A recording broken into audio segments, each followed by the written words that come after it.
From SBI's Executive Briefing Center in Dallas, Texas, the most watched and listened to content in B2B sales and marketing, it's the SBI Podcast with your host, Matt Shares. Welcome to SBI TV, a weekly show dedicated to helping you make your number. Today we're going to discuss the role that customer insights and stories play in B2B selling. I'm your host, Matt Shares. I'm the CEO of SBI. Joining me in the studio today is Jim O'Gara, and Jim is the CEO of StoryDimensions.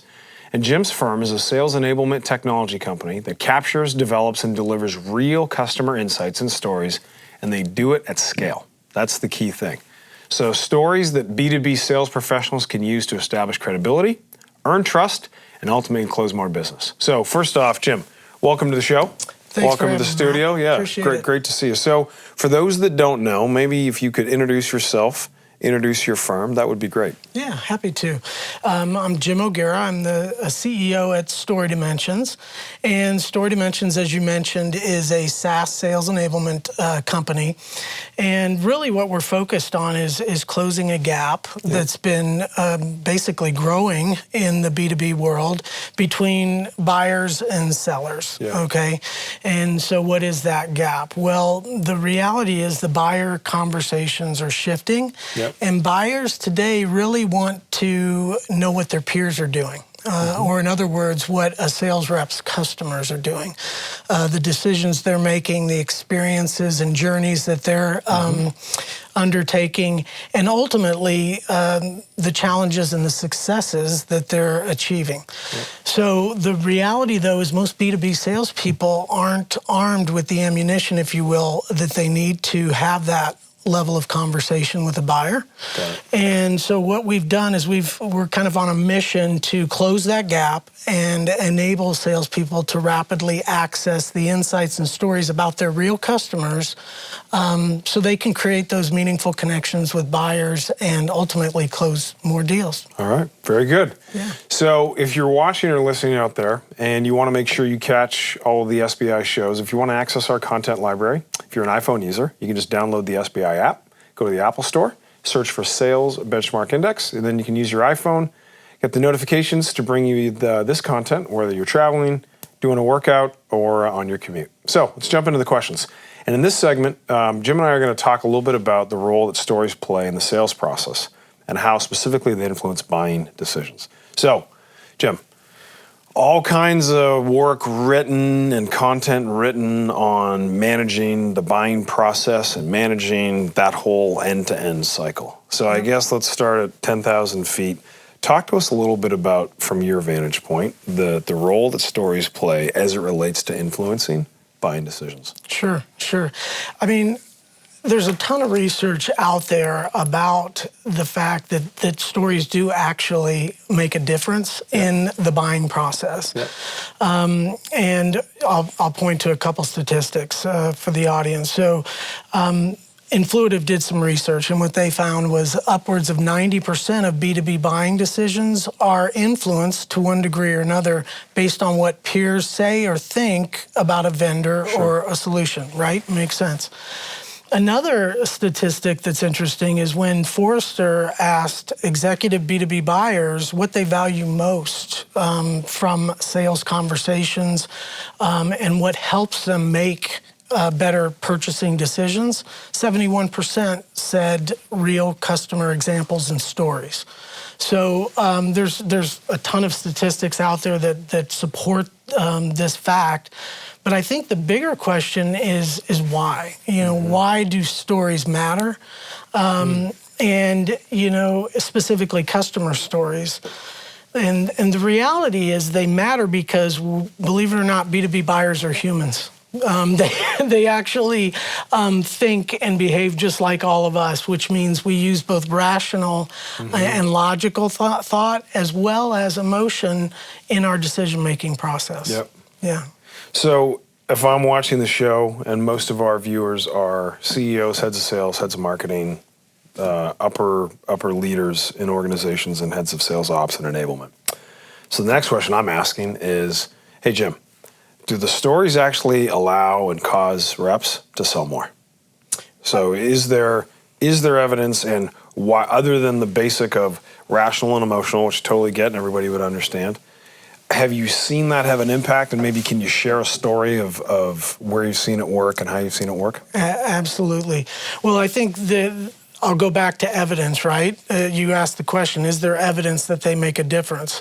Well, I think, we all probably know Mike Bosworth. He's the founder of Solution Selling many years ago. He did some research and he wanted to understand what high performers were doing that others were not, right?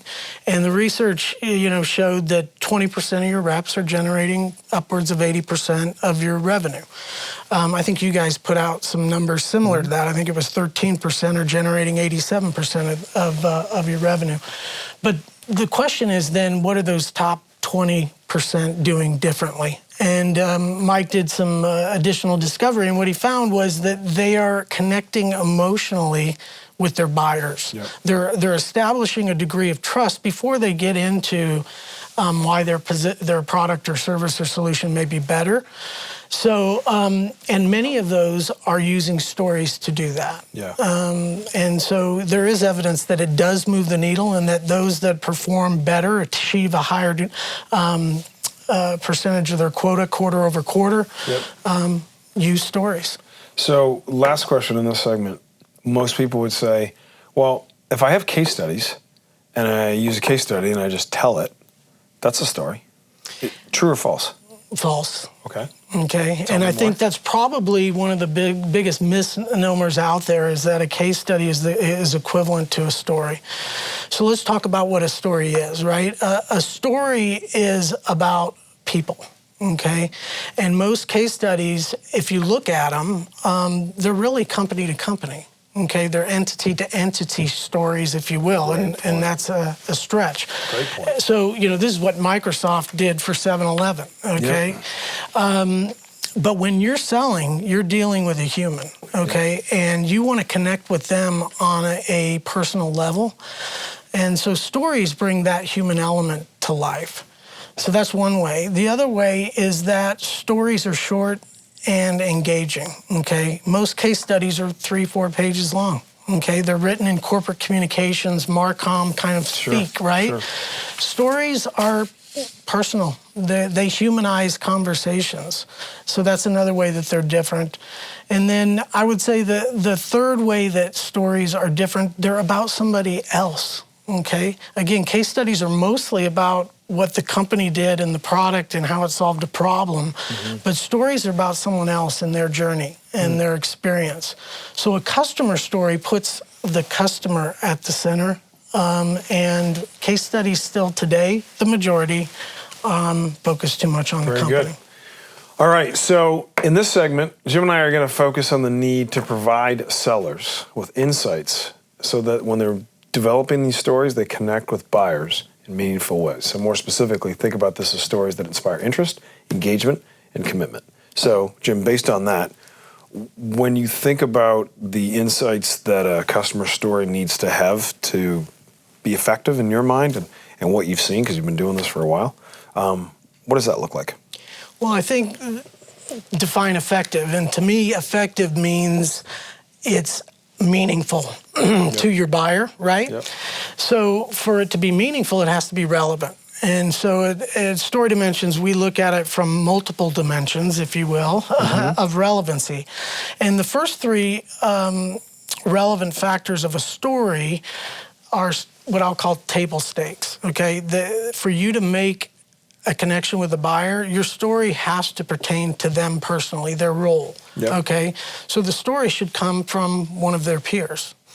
That's first. The second is the type of business, okay? If you're meeting with a CEO at a $10 million business and you're sharing a story about American Airlines or another Fortune 500 company, there's going to be a disconnect there. You're not making a meaningful connection with him because he can't relate.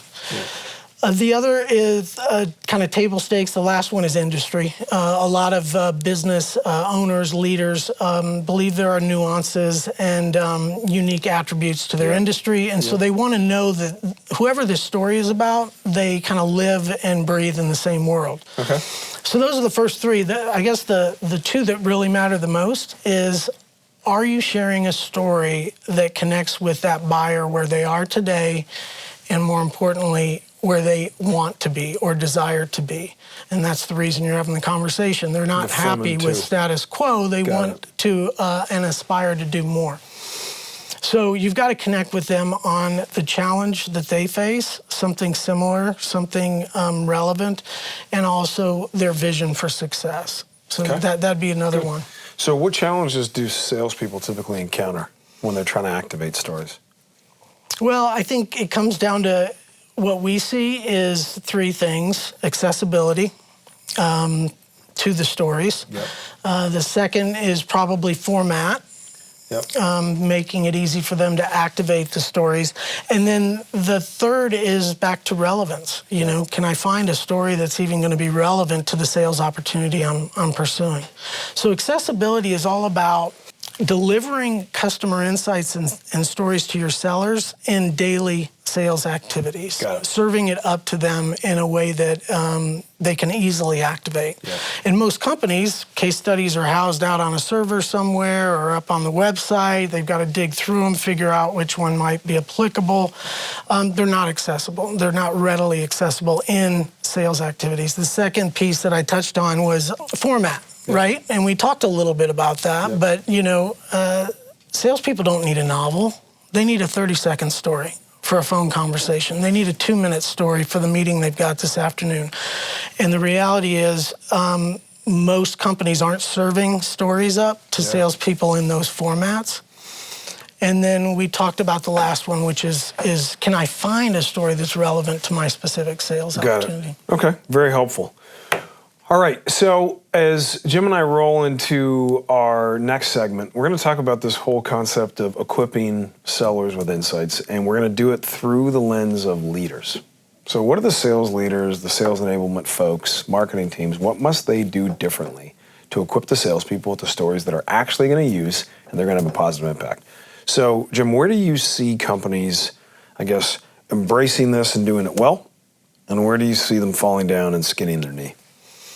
Well, the good news, you know, for us as a business, and I think for the sales discipline at large, is that storytelling is getting people's attention because there's been some research behind it as it relates to its impact on buying decisions and the sales process.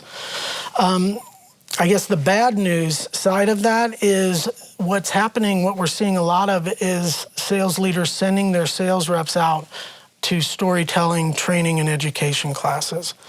Now, don't get me wrong. I mean, I think it's very important that we all aspire to be TED-worthy storytellers, right?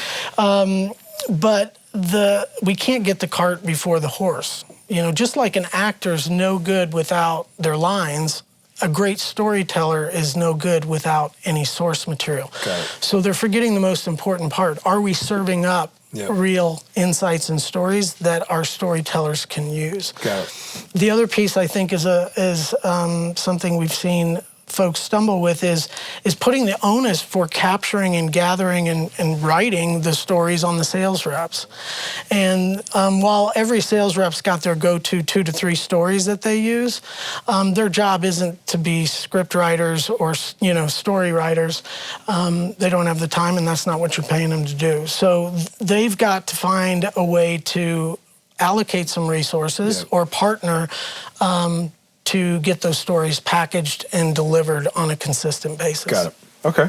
So then my last question, I guess, what are the metrics that an executive should use to tell me that it's working? Right. A couple of things I would look at. The first is probably a soft metric. It's sales productivity. You know, there's research out there that say salespeople spend upwards of 40% of their time searching for or creating content in preparation for sales activities. Well, if you've put in place a process where you're serving up stories in line with daily sales activities, you're freeing them up to do what they do best, which is get in front of customers. So selling time, what else? The other two would be probably tied to sales efficiency and effectiveness. So specifically, how can we reduce the time to close. So companies that are tracking story utilization at different stages of the sales cycle and consistent use of those are able to assess whether or not they are in fact reducing the time to close, and then ultimately close rates, right? So are your reps that are utilizing stories effectively in sales situations closing at a higher rate than those that aren't? And that's going to differ from one company to the next, but putting those processes and measurements in place is critical. Yeah, got it. Well, Jim, I appreciate you coming by. I think what I learned is the reminder and the importance of how people learn and how they make decisions, right? Through emotion, but also the reminder that people love stories. They learn through stories. Yes. And they're charged and disrupted to make change, and ultimately that's what a salesperson's driving. They're driving a from and a to. So absolutely. On behalf of the SBI team and the audience, I appreciate you coming by. Thank you, Matt. Appreciate it. So as always, on behalf of the firm, I appreciate you, our audience, for tuning in. You've got a choice where you put the eyes and the ears, and the fact that you'd spend that time with us means a great deal to me. So that's it for today. As always, until next time, I wish you good luck as you try and make your number. This has been the SBI Podcast. For more information on the studio, SBI's Executive Briefing Center, our team, or to schedule a workshop, please visit salesbenchmarkindex.com.